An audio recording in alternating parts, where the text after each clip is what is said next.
Bom, contrato de confidencialidade, né? Acordo de confidencialidade para diligência ou diligência.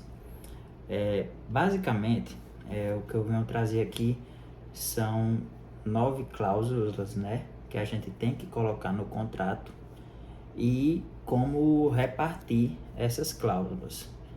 Ou seja, nas principais cláusulas, a gente tem que colocar classificação das partes, né? Quem está comprando, quem está recebendo o bem ou prestando serviço e recebendo o serviço. A gente tem que olhar isso. Tem que olhar a obrigação geral das partes, o serviço que eu estou prestando e o que eu estou recebendo. Tem que ver também as indenizações, sanções e outros remédios contratuais, que o pessoal tem que ver também, em caso de quebra de contrato ou isso, alguma coisa que venha a acontecer. As considerações, a regulamentação e o sigilo de confidencialidade do contrato, né? Todo contrato ele tem que ser regulamentado. As disposições gerais, isso aí vai colocar vários artigos lá no contrato. Informações confidenciais, que são informações dos credores da empresa ou de quem presta e quem recebe o serviço. Isso aí tem que existir, basicamente em contratos de pessoas e de empresas.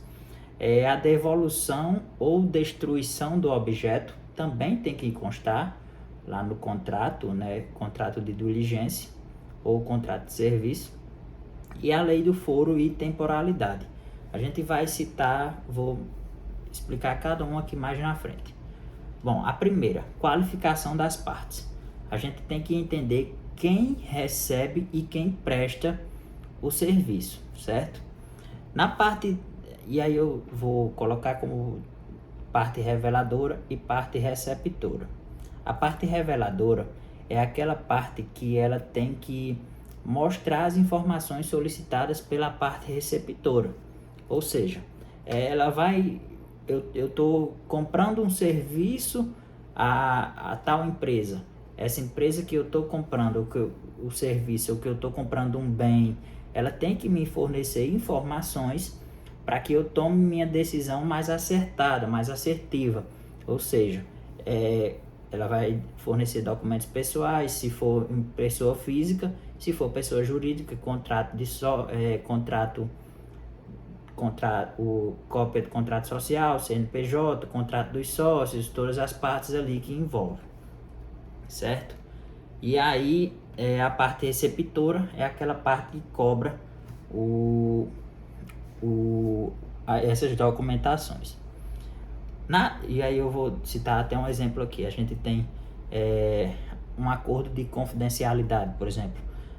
Tem a qualificação das partes lá, né? Pelo presente acordo de confidencialidade, qualificação completa da primeira parte, né? A parte reveladora.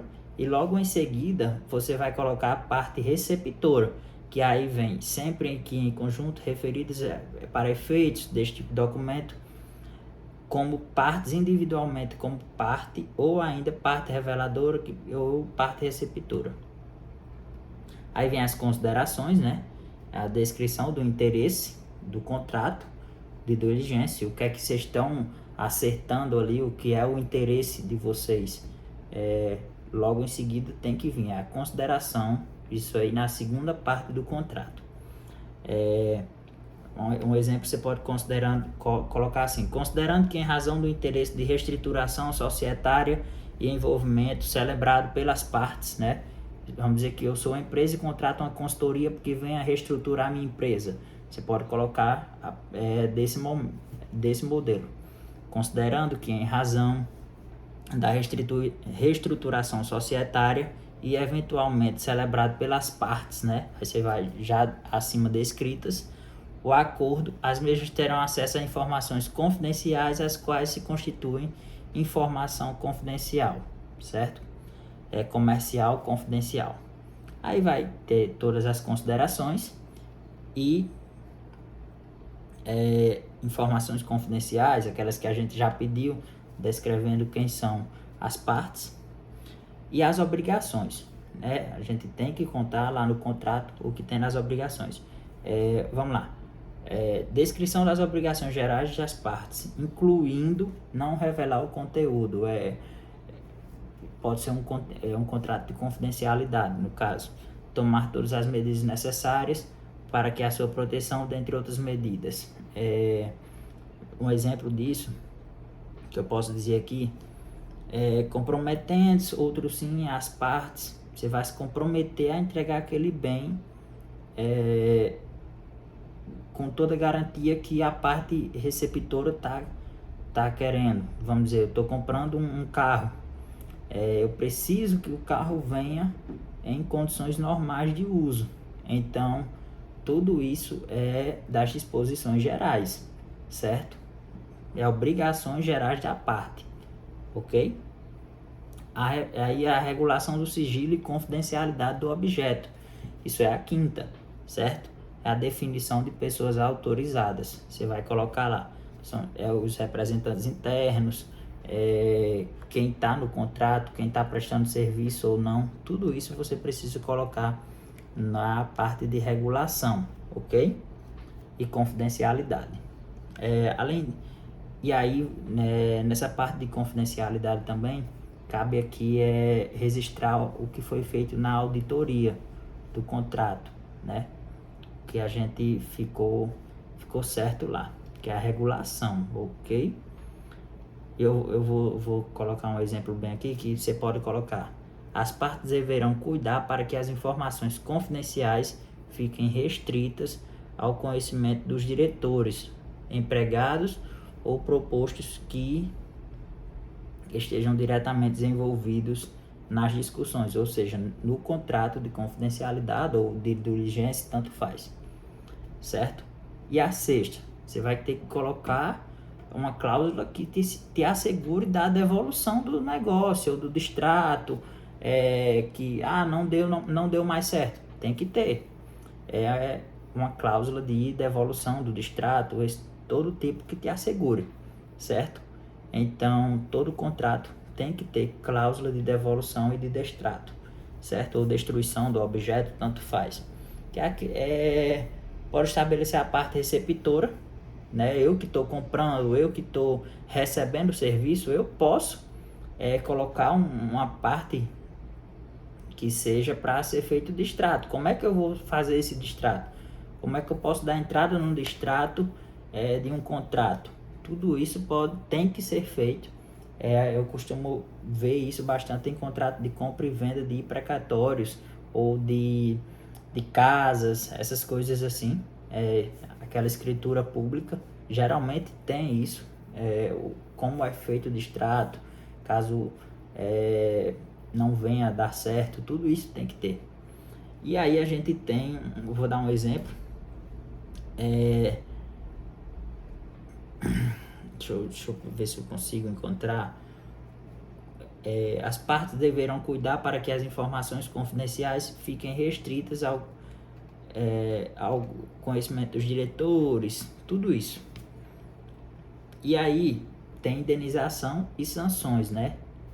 Que vamos dizer que você, no distrato, você quis quebrar o acordo, tudo isso. Então, para quebra de acordo, quebra de contrato, você tem que indenizar aquela pessoa, nem que seja com os custos contratuais e honorários advocatícios. Ou seja, tudo isso envolve no contrato. Você tem que colocar na cláusula também a respeito disso aí. E outro item que tem que ter é as disposições gerais, é a descrição e condições do objeto, irrevogabilidade, a possibilidade de execução específica, renúncia, como quebra de contrato, né? As regras do contrato, avanças e possibilidade de cessão, se você pode ceder aquele bem para outra pessoa ou ceder aquele serviço, entendeu? Tudo isso tem que estar nas disposições gerais, certo? E a lei do foro e temporalidade, é aquela de confidencialidade, normalmente a gente tem, né? E a lei do foro a gente precisa colocar o que tem em acordo, a natureza irrevogável e irretratável, né? e permanecendo em vigor desde que a revelação das informações confidenciais em até 2 anos após o término da fase preliminar de viabilidade do acordo. Ou seja, tudo isso você precisa colocar lá no seu contrato, para que não haja nenhum imbróglio no futuro, vamos dizer assim. Ou seja, recapitulando, né? Você precisa qualificar as partes, né? As considerações. Você precisa também colocar o que é que vai ter no seu contrato. As obrigações gerais, indenizações, né? Em caso de quebra de contrato, regulação do contrato. Quem é que está regulando aquele contrato ali, certo? Qual é a lei ou algo do tipo que está regulando aquele contrato?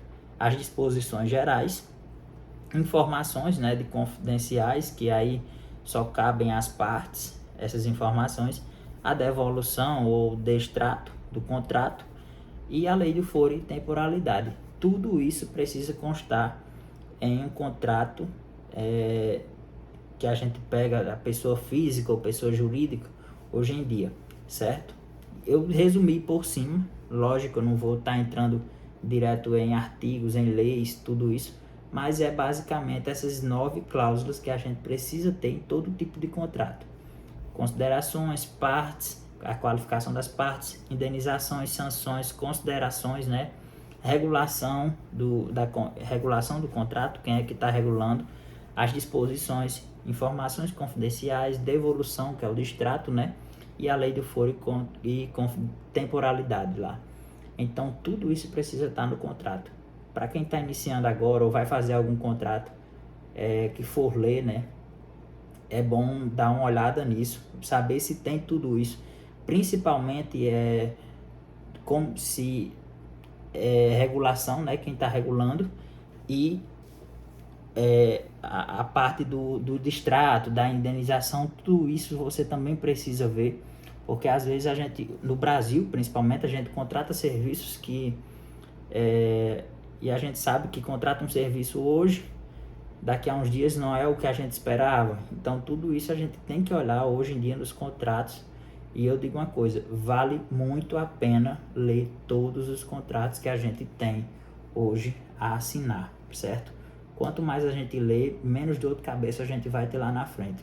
Esse é o conselho que eu digo, nunca deixe de ler o contrato, sempre repare se tem essas 9 características no seu contrato que você for assinar a partir de hoje, compra uma casa, carro, escritura pública, um serviço que vão te prestar, qualquer coisa, é sempre bom estar vendo isso, ok? Então é isso.